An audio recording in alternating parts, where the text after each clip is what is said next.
this.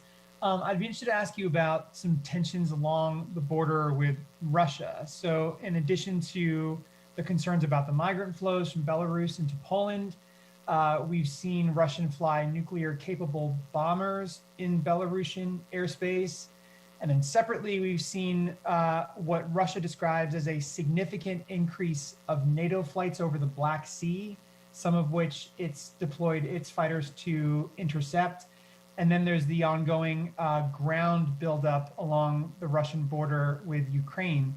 So I wonder, do you see any of these things as linked? Does the Pentagon have any concern about them collectively? And then specifically, can you comment on the significant increase of NATO flights over the Black Sea? Does that match your understanding of NATO's recent missions? Thank you. For the alliance, Paul, I'd refer you to Brussels to speak to specifics with respect to any NATO-led operations. I can tell you that as a NATO ally ourselves, and certainly unilaterally, and you've seen us do this, I mean, we will continue to fly, sail, and operate in international airspace and international waters as appropriate. And we'll continue to do that. There's a couple of U.S. Navy ships in the Black Sea as we speak, and we believe that's an important principle to stand up for. As for your other question about linkages, I mean, we're not seeing specific linkages between all these different operations that you just outlined. What we continue to see is unusual military activity inside Russia, but near Ukraine's borders. And we remain concerned about that. And it's not exactly clear what the Russian intentions are. We obviously would like to better understand that. And we don't want to see any action further destabilize what is already a very tense part of the world. And we urge Russia to be clear about their intentions and to abide by their Minsk agreements. And as you heard Secretary Austin say many times when we were in Europe just a couple of weeks ago, our support for the territorial integrity and sovereignty of Ukraine is unwavering. Barb? When you say from this podium publicly that you see unusual Russian military activity in an area, what is it that you are seeing? We've talked about this many times, Barb, and I've used the word unusual quite a bit in the last few days. It's without getting into specific assessments here, I would just tell you that it's unusual in its size and scope. And I'll leave it at that. Travis? When you say that, do you include the kinds of units that are there? Is that what concerns you, the kinds of weapons?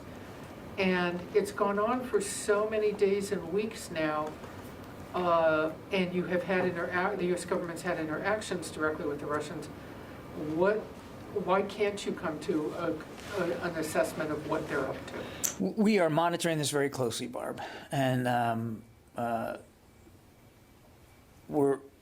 we are certainly doing what we can to better come to grips with it and to understand it. I'm not going to get into intelligence assessments here. I think you can understand that, and I'm not going to speak about specific units and capabilities. I'll go back to what I said before. It's unusual because of the size and the scope, and it's got our attention. No question about that. What I find, let me put it a different way. I would like to see the folks in Moscow get asked these kinds of questions and answer them honestly and transparently. That's not happening, though, is it? So we'll do the best we can to be as transparent about what we're seeing inside the appropriate lines of classification. But we're watching this, and we're watching it closely, and we urge Russia, back to what I said before, to be transparent with the international community about what this means, what they're doing, and to respect the international community's will about Ukrainian sovereignty and territorial integrity. Just very quickly, even I understand you do not want to get into intelligence assessments, but can you say that the U.S. government, the Pentagon, at least has theories about what they are up to? Because it seems like you just indicated perhaps this is aimed at a Russian challenge to, as you just said, Ukraine's No, I sovereignty. wasn't signaling that kind of an aim. We're watching this closely.